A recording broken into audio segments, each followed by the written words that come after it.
Baik, kita akan langsung ke peserta virtual di Zoom meeting kali ini untuk memperdalam materi. Dan yang sudah raise hand sudah beberapa, dan kali ini saya akan mencoba dulu ke Mas Muhammad Syarif dari Kalimantan. Assalamualaikum. Waalaikumsalam Mas Syarif. warahmatullahi wabarakatuh. Iya, silakan Mas Syarif.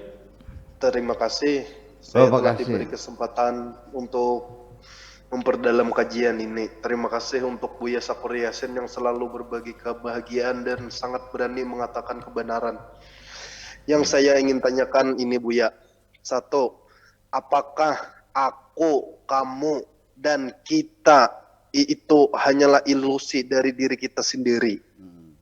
Saya ulangi lagi ya Buya. Apakah aku, kamu, dan kita semua itu hanyalah ilusi dari diri kita sendiri? Yang kedua, apakah malaikat, jin, dan syaitan hanyalah makhluk imajiner?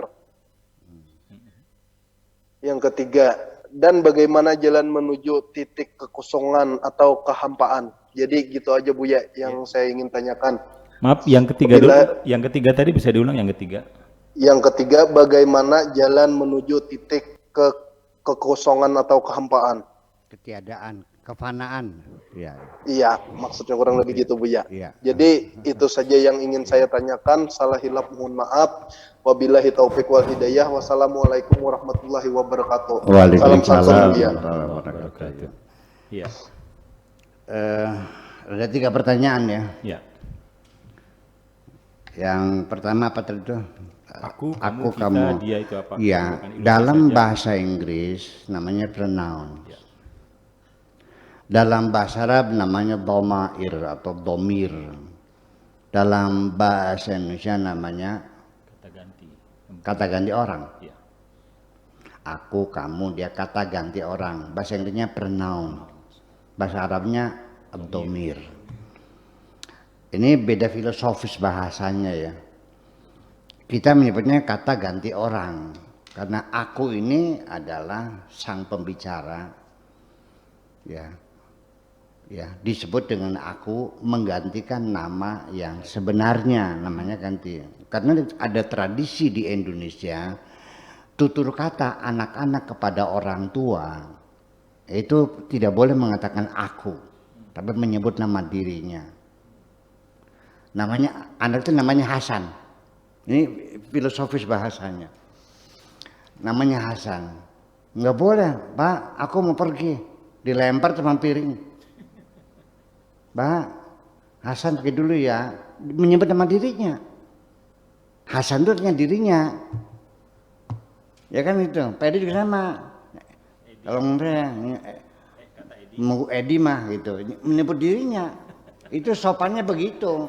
Nah ketika bilang aku itu nanti kalau sudah gede udah jadi dokter dibilangnya.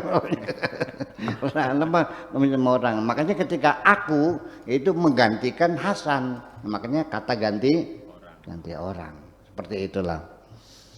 Atau juga dasarnya bukan karena mengganti, tapi karena tidak tahu namanya.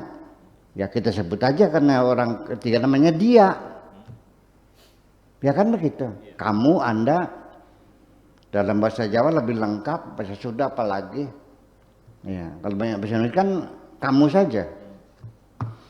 Kalau bahasa Jawa kan ada sampean, ada panjenengan, apalagi? Ada Dika. Betul nggak? Sira, kowe, awakmu. Kalau bahasa Sunda, anjeunna. Lebih kaya bahasa daerah kita, bahasa lokal kita daripada bahasa Indonesia. Nah itu namanya kata ganti orang. Nah bahasa Arab kata ganti orang itu namanya domir.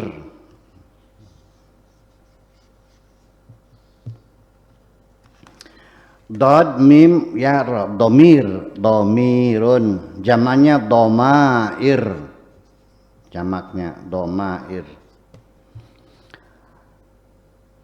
Makna domir itu apa? Hati nurani. Domir itu hati nurani. Aku, kamu. Jadi artinya kalau kita menyebutkan domair itu hati nurani, kita ingat satu, la ilaha illallah. Saya tandai, la ilaha illallah.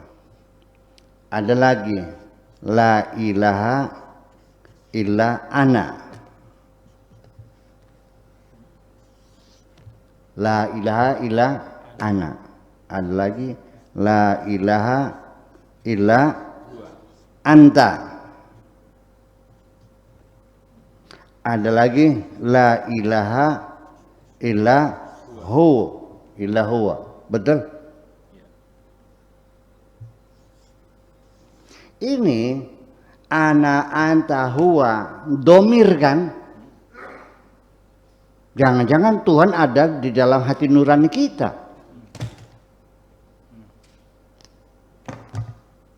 Bukan dalam pikiran kita, dalam hati nurani kita. Yang kita yakini, kita rasakan, kita percayai.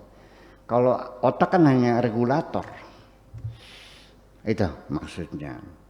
Ya, jadi artinya bahwa pronouns, ya, kata ganti atau domir itu adalah sebagai bahasa fungsinya. Dan nanti kita tidak bisa menyangkal ya antrolinguistiknya, sosiolinguistiknya, psikolinguistiknya, ya, filosofis linguistiknya itu punya pandangan berbeda-beda setiap bangsa. Kita mah tidak bisa mengarahkan, kan itu tumbuh sendiri sih dengan sendirinya. Ada kesan dalam bahasa Indonesia, padahal aku dan saya kan sama seperti kata-kata orang. Tapi kalau bilang aku kan agak kerasa sepertinya agak sombong. Aku nih mana sih? Saya itu lebih lembut. Bahasa Sunda aing sarang kuring. Mana yang lebih sopan? Kuring. Ya iya daripada aing mah. Iya, saya lebih sopan daripada aku. Aku itu. Tapi kalau di Medan enggak juga. Di Medan mah memang aku. Iya kan gitu. Nah jadi gitu. Nah jadi kalau sudah begitu masalahnya, kita kembali kepada antrolinguistiknya, antropologi bahasa itu sendiri yang menentukan makna itu kemana arahnya sesungguhnya. Ini kita aja mendalam. Oke. Kemudian setan dan jin itu, jujur, Anda pernah lihat jin enggak? Mas Arif. Pernah melihat malaikat enggak? Enggak katanya. Tetapi kan kita merasakan keberadaan setan-setan jin itu dalam diri kita sendiri. Seperti gelombang suara. Dan itu juga gelombang-gelombang yang berbeda. Jin di mana, setan tidak berbenturan. Manusia, jin, setan, iblis dan sebagainya, gandaruwo, wewen, mungkin banyak juga lah ya. Ya kan, itu komunitas-komunitas. Itu sebenarnya kan gelombang. Di ruangan ini ada kan penyiar radio, FM, Stella. Di ruangan ini ada nggak gelombang frekuensi modulasi? Ada. Ada. Shortwave-nya ada nggak? Ada. Ultra high frekuensi ada nggak? Ada. Very high frekuensi ada nggak? Ada. Berapa banyak lapisan shortwave yang berkumpul di sini? Berbenturan nggak? Enggak. Ada suaranya enggak? Ada kalau ada alatnya. Sekarang bisa terdengar nggak BBC London yang masih pakai shortwave ya? Sampai sekarang masih pakai shortwave. Iya. SW. Ya kalau kita nggak ada radionya bisa dengar. Kalau telinga yang lain masih pakai ada transistornya. Nah itulah makanya berbenturan enggak, jadi antar manusia. Manusia juga sama sebetulnya mah. Makhluk frekuensi juga. Makhluk gelombang juga, hanya kita ditempatkan dalam bentuk jasad ya, sehingga kita wujudnya kelihatan jasadnya. Kalau roh Anda nggak, saya tidak tahu melihat roh Anda. Tapi kalau jasad Anda saya lihatnya dari virtual, dari TV saya lihat gambarnya. Tapi kalau rohnya kan kita nggak tahu. Roh kita dengan jin setan itu tidak pernah berbenturan. Ya. AM dengan FM pernah benturan enggak? Enggak. Orang bikin frekuensi AM, yang satu FM, berdampingan radionya. Dalam apa secara digital itu angkanya 97,4. Ini sama juga. Berbenturan enggak? Tidak. Enggak. Karena dia lain bidangnya kan gitu. Ya, kemudian sifat kerjanya bagaimana? Secara fisika. Nah, kalau ultra high frequency itu dia harus lurus. Ya, penyebarannya adalah lurus. Jadi ketika Anda pasang antennya bengkok, nggak nyampe.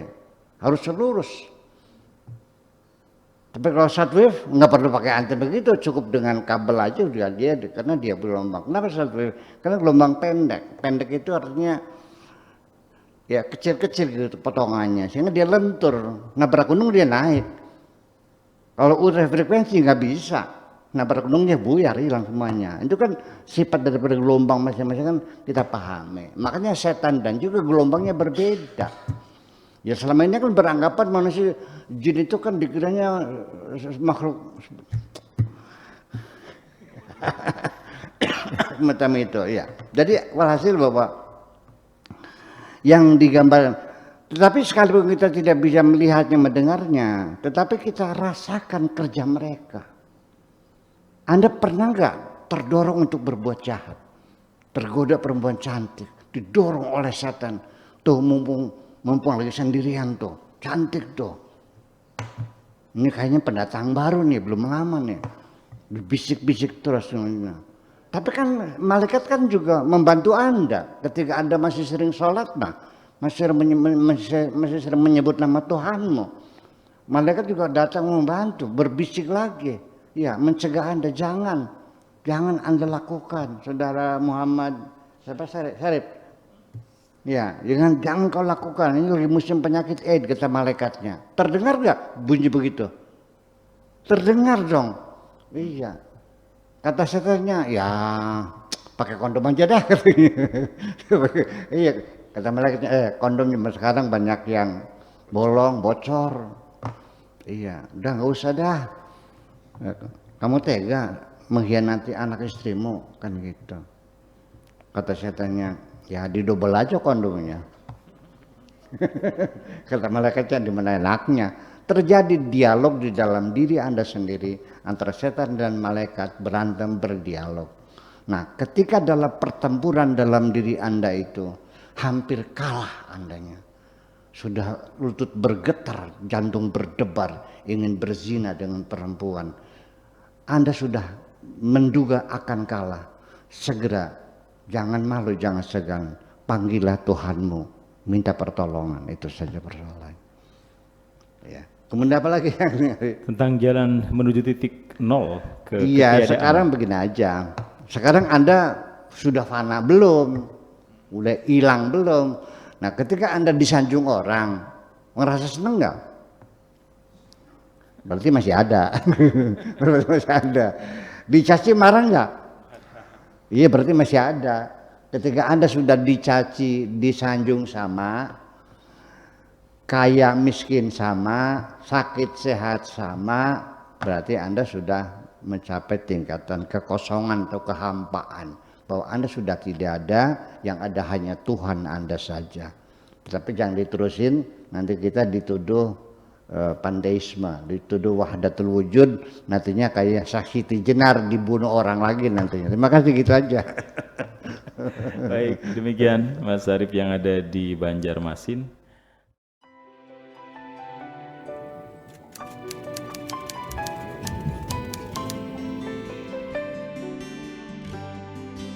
Aku hanya ingin berbagi kebahagiaan dan tidak menggurui siapapun. Terlalu sulit bagiku untuk menyalahkan siapapun. Akan tetapi apabila ada orang yang ingin mengisi raporku, tentu aku sangat gembira sekali. Dan kujamin aku tidak akan sakit hati sedikit.